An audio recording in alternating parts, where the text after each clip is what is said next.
Hey everyone, welcome to my mini lecture, hopefully no more than 10 minutes, on treatment. We've talked about mental illness, and now I'm going to tell you what kind of treatment options are out there for people who suffer with mental illness that we talked about in the past. My name is Rebecca Wilson, and I am your instructor. If you have any questions or need to reach me outside, you can always send me a message in class, or you can text me. Either way works for me. But anyway, again, my name is Rebecca Wilson, and this is going to be a mini lecture on treatment for abnormal mental illness behavior stuff. Okay. Therapy.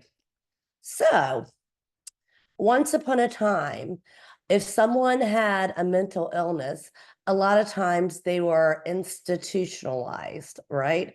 Back in the even 50s and 60s, and they were just treated really in an inhumane manner.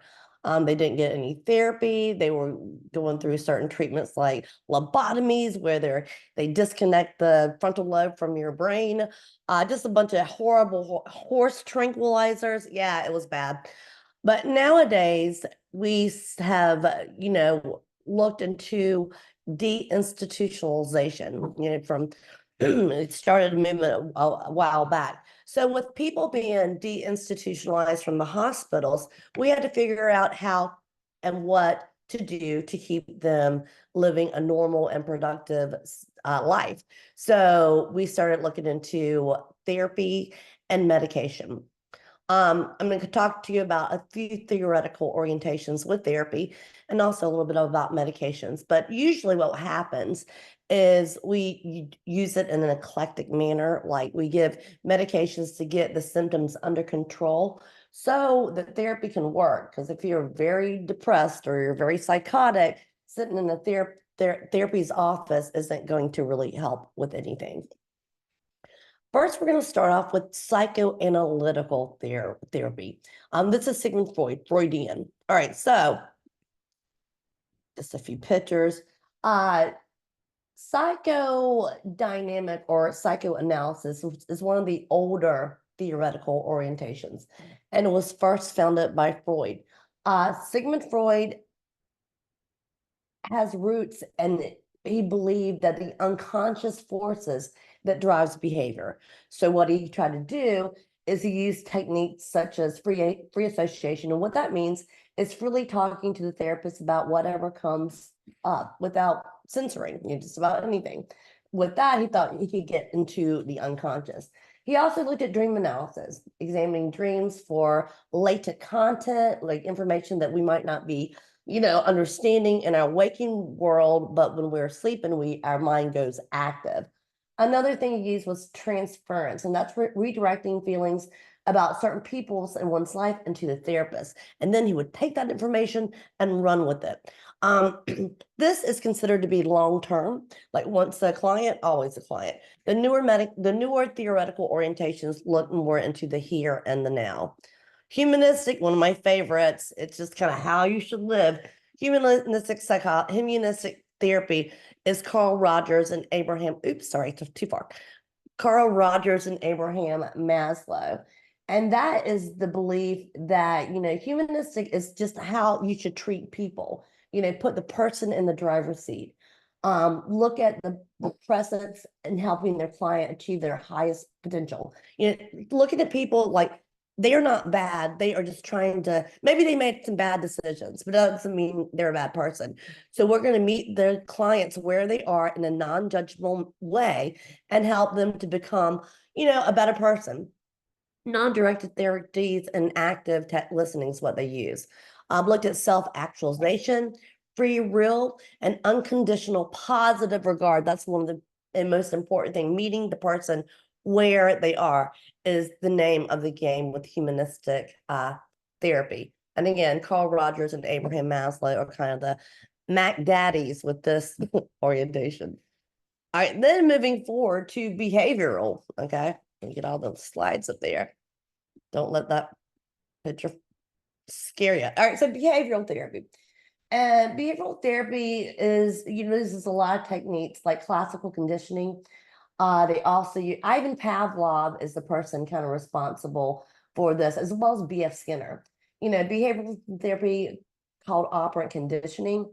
B.F. Skinner believed that the power of rewards to decrease and increase the likelihood of behavior was the way to go. Looking at token economy, flooding, aversive conditioning, and systematic desensitization with behavioral therapies. Then moving forward to a newer one, I will tell you that my theoretical orientation is cognitive and behavioral.